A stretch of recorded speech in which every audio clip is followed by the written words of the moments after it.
Hey everybody, it's Frozen with Outdoor Adventures and thanks for joining me. For those that don't know, I will be starting my Appalachian Trail Thru Hike attempt February 23rd.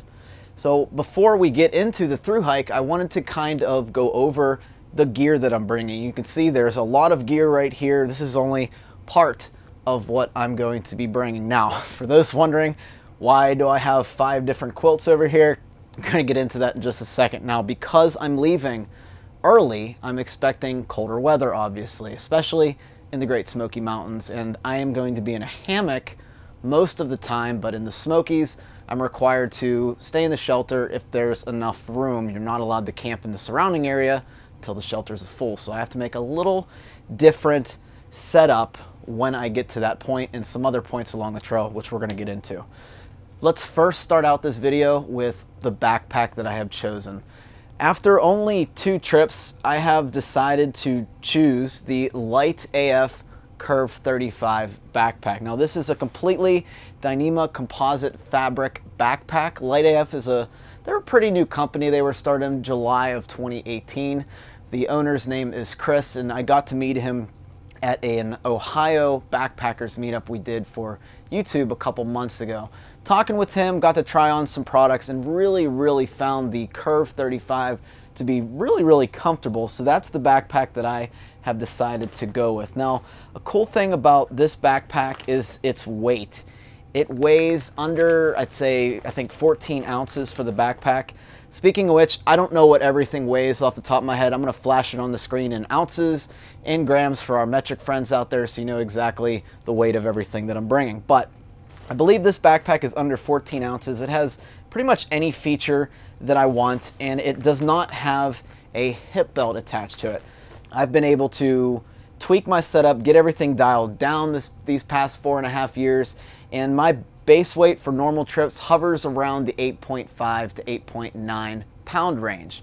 So I decided to go sans hip belt. However, I did ask for a removable hip belt. So what I can do with this is I can put this on during longer carry days and have that extra, I don't want to call it support, but have the backpack hug me just a little bit better. It helps with going up hills, but most of the time I'm probably not going to be using this.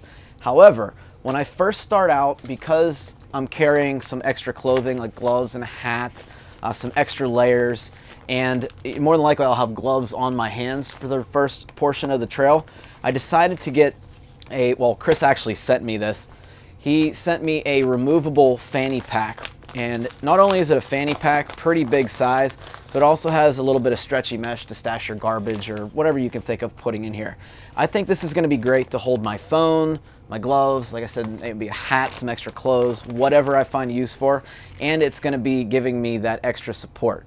When I go into town, I can simply take this off, I can clip it and hook it in just without the backpack and use it as like a town fanny pack, whatever I need to bring. My charger can go in here, lots of stuff. This is very versatile. So I do think that I am going to be starting with the fanny pack, but I am definitely going with the Light AF Curve 35. Now I have a first looks video. I haven't had a chance to review this pack yet. I'm thinking when I get back from the Appalachian Trail, that'll be a good time to review this pack. So really basic pack, and it doesn't weigh a whole heck of a lot.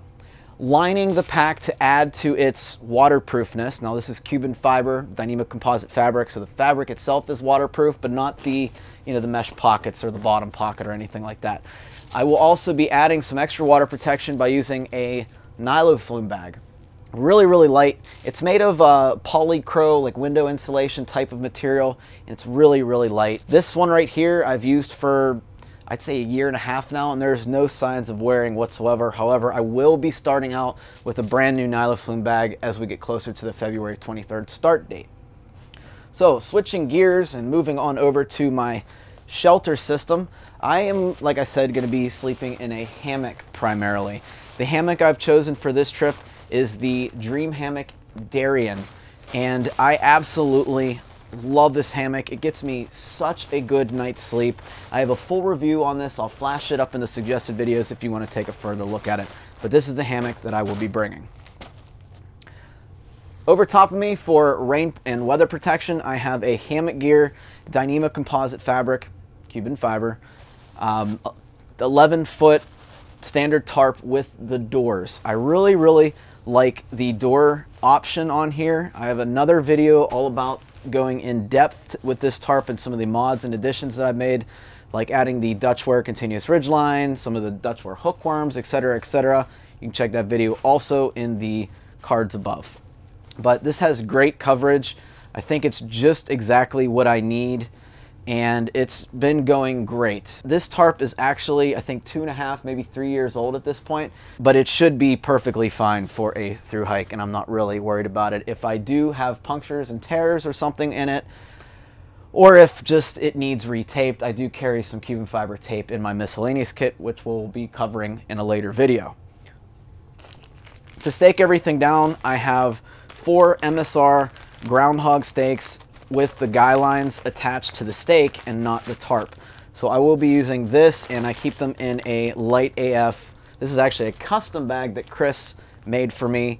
It's a little bit wider than his standard, but this is, you know, this is so easy just to get all my stakes in and out of here and keep the guy lines attached to them.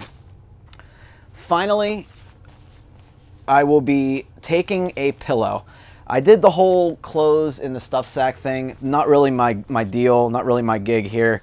So I decided to bring this very light Sea to Summit Aeros ultralight pillow. And this has been working out really well. It definitely feels comfortable on the ground, and I really underinflate it when I'm in my hammock. Like I said, I will be hammock camping most of the time, but when I am required to go to ground, like in the Great Smoky Mountains section, I will be carrying a Neo Air X-Therm by Thermarest, and this is that pad right here. I've had this a very long time, and it hasn't gotten much use, so I'm not really worried about any kind of durability issues.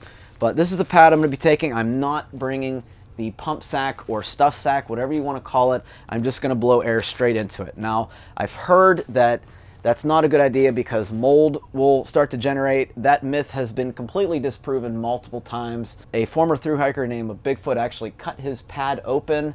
I believe Nemor did it as well, and it just gets discolored. It's not really moldy, and he used it for his entire thru hike, so I'm not really worried about mold getting in there. I'm sure it can happen over a long time. I'm just not worried about it on the short sections that I am actually bringing the pad on.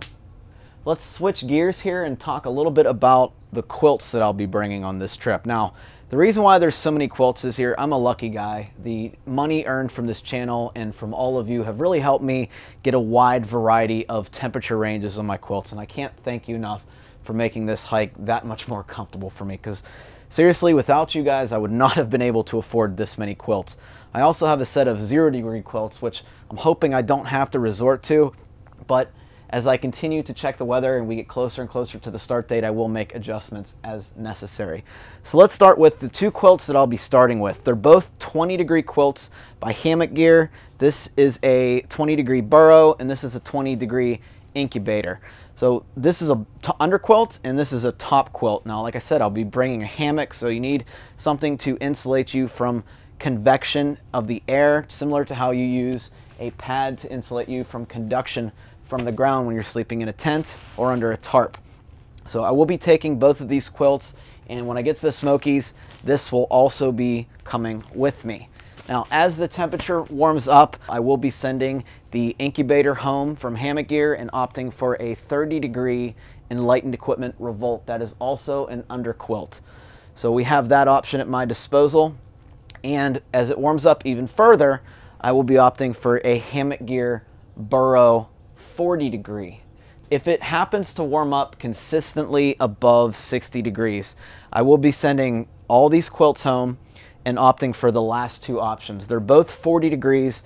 This is a Hammock Gear Burrow 40 degree, and that is a Hammock Gear Phoenix. Now that over there is an under quilt, but it's 3/4 length, and I really find that I sleep very well in a 3/4 length under quilt because I guess I'm a hot sleeper sometimes, especially when I get a lot of food in me, you know, before the night hits. But that is a 3/4 length under quilt, so it comes right probably like to my knees, and then I'll use a sit pad to supplement if it gets any colder. I'll also have my down jacket the entire time. I think I'm debating on whether I want to take it. I'm either going to take just a synthetic hoodie or the down jacket, depends, we'll see how it goes. But the Phoenix is really, really great for sleeping, and it gives me the option to pull out the foot end of my hammock because it's so short. That's something else I actually should mention. All of these top quilts are short length. That's kind of why I don't have any Enlightened Equipment quilts anymore. When I first was buying them, I bought full length, and those are like up to 6 feet. I'm 5'6" on my tallest day, and these come up to about 5'7". So those are perfect for me, and it's a little bit of a weight saving thing for me too. One thing I do want to mention is I know a lot of people like to, you know, if they have a waterproof liner like I do, they just kind of like to shove their quilts and everything down into it to kind of fill up space. I'm really not into that. I've tried it a couple times, don't really like it. I like the organization of stuff sacks, so I've opted for 2 Z-Packs Cuban fiber stuff sacks for each of the quilts, and these 2 stuff sacks will just continue to follow me along the trail as I swap out the quilts. So this is pretty much my entire backpack, sleep system, and shelter system along the entire Appalachian Trail. I'm pretty sure that I have everything dialed down.